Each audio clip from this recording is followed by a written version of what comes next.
नमस्कार, मैं हूं करमवीर और आप देख रहे हैं फॉलो अप। रामचरितमानस की एक प्रसिद्ध चौपाई है जिसमें मंथरा कैकेयी को समझाते हुए कहती हैं, को नृप होई हमें कहानी, चेरी छाड़ी अब होब की रानी।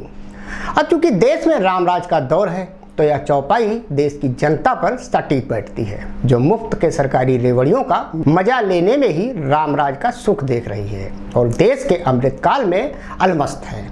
वैसे भी कहा जाता है कि विश्व गुरु यानी भारत उत्सव प्रधान देश है। यहाँ पैदा होने से लेकर शादी ब्याह, मरने और जयंतियों पर खाना पीना और मुफ्त के सरकारी राशन, सिलेंडर की रेवड़ियों के बीच आम आदमी यानी कॉमन मैन को ज़्यादा कुछ सोचने समझने की ज़रूरत ही नहीं होती।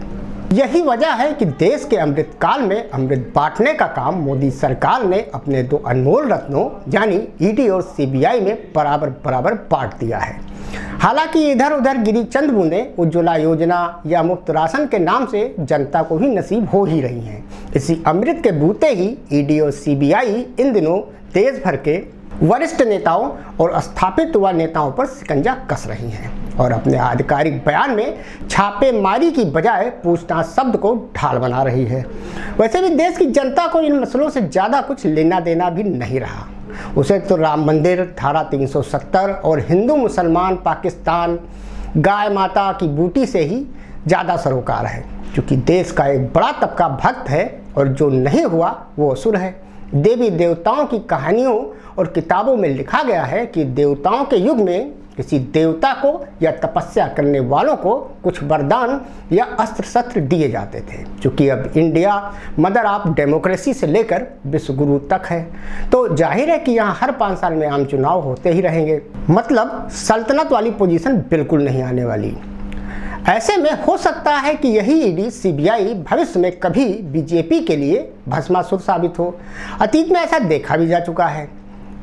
मोदी सरकार इसी से डरी और सतर्क है। शायद यही वजह है कि कश्मीर से लेकर कन्याकुमारी और बंगाल से लेकर महाराष्ट्र तक सब कुछ ईडी में है।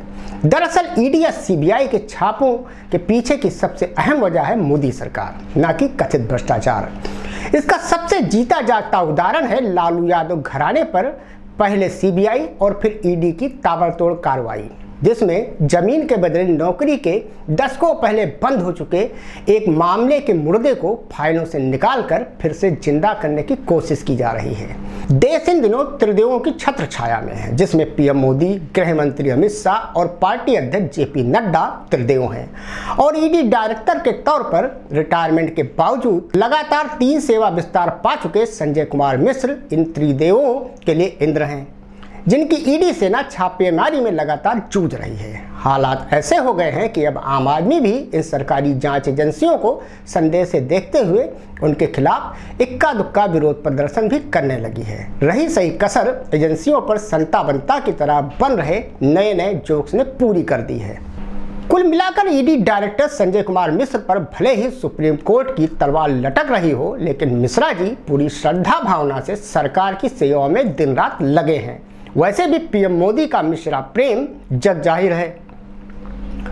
पीएमओ में कभी रिटायरमेंट के बाद भी सबसे ताकतवर रहे अफसर नृपेंद्र मिश्रा हों या यूपी में आजकल रिटायरमेंट के बाद एक्सटेंशन पर चल रहे मुख्य सचिव दुर्गा शंकर मिश्रा, ऐसे बहुत से मिश्रा अफसर मोदी दरबार के नवरत्नों में शामिल हैं। अब आते हैं वापस ईडी सीबीआई जैसे आधुनिक देवताओं की कहानी पर।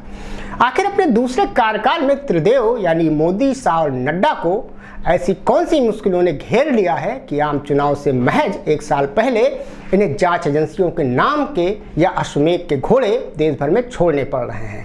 दरअसल कभी अटल आडवाणी युग में जिस बीजेपी के पास स्थापित नेताओं की भरमार हुआ करती थी, जिसमें सुषमा स्वराज, अरुण जेटली, यशवंत सिन्हा, यशवंत सिंह, नितिन गडकरी, प्रकाश जावड़ेकर, रविशंकर प्रसाद, मुख्तार अब्बास नकवी जैसे नेताओं की एक लंबी चौड़ी लिस्ट हुआ करती थी, जिन्हें विपक्ष भी गंभीरता से लेता था। मौजूदा टीम मोदी ने इनमें से बचे खुचे नेताओं को या तो हाशिए पर निपटा दिया या फिर टीम में सिर्फ एक्स्ट्रा प्लेयर की जर्सी पहनाकर ड्रेसिंग रूम में बिठा रखा है। मोदी सरकार के दूसरे कार्यकाल के खत्म होने तक बीजेपी में दूसरी पंक्ति के नेताओं में स्थापित कहे जाने लायक चेहरे उंगलियों पर गिने जा सकते हैं, जो हैं भी उनकी क्रेडिबिलिटी महज उल जुलूल बयान देने तक सीमित है। केंद्रीय मंत्री किरण रिजिजू, सास भी बहू वाली स्मृति ईरानी, अनुराग ठाकुर, नरेंद्र सिंह तोमर जैसे नेता इसी श्रेणी में आते हैं। मतलब कि पीएम मोदी जिस कैनवास पर सियासत करते हैं उनमें रंगों का कलेक्शन भी उन्हीं के मुताबिक होता है। जबकि ऐसा भी नहीं है कि बीजेपी में दूसरी पंक्ति के स्थापित नेताओं का टोटा हो, लेकिन टीम मोदी पार्टी काडर के बजाय दूसरी पार्टी से आयातित नेताओं या रिटायर्ड ब्यूरोक्रेट्स पर ज़्यादा भरोसा करती दिखती है। इन्हीं वजहों के चलते टीम मोदी उन विपक्ष के नेताओं पर ईडी सीबीआई का दुलार ज़्यादा उड़ेल रही है, जो अपने अपने क्षेत्रों में खासा प्रभावशाली और युवा चेहरे के तौर पर स्थापित हो चुके हैं। मोदी मैजिक की लालटेन को बुझने से सबसे ज़्यादा खतरा इन विपक्ष के नेताओं से है। यही वजह है कि पश्चिम बंगाल के मुख्यमंत्री ममता बनर्जी के भतीजे अभिषेक बनर्जी, केसीआर की लड़की के कविता, लालू यादव के सुपुत्र और बिहार के उप मुख्यमंत्री तेजस्वी यादव, महाराष्ट्र में ठाकरे घराना, झारखंड में शिबू सोरेन के पुत्र और मुख्यमंत्री हेमंत सोरेन, दिल्ली के पूर्व उप मुख्यमंत्री मनीष सिसोदिया जैसे नेताओं को जांच एजेंसियों की आंच का सामना करना पड़ रहा है।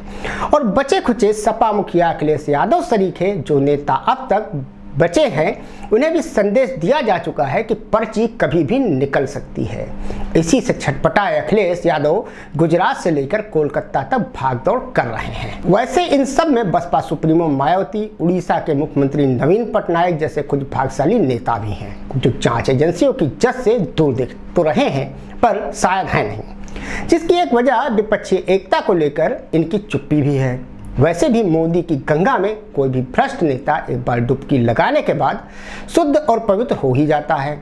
असम मुख्यमंत्री हेमंत बिस्व शर्मा, मेघालय के मुख्यमंत्री संगमा, शुभेंदु अधिकारी सहित दर्जनों नेता ऐसी ही शुद्धता की बर्फी खा रहे हैं। आने वाले महीनों में बीजेपी की इस गंगा में और भी कई नेता नहाकर पवित्र हो ही जाएंगे। ईडी सीबीआई इसमें पूरा जोर शोर से लगी है। सब कुछ के बाद एक कहावत ही लागू होगी, होई है वही जो राम रच राखा। धन्यवाद।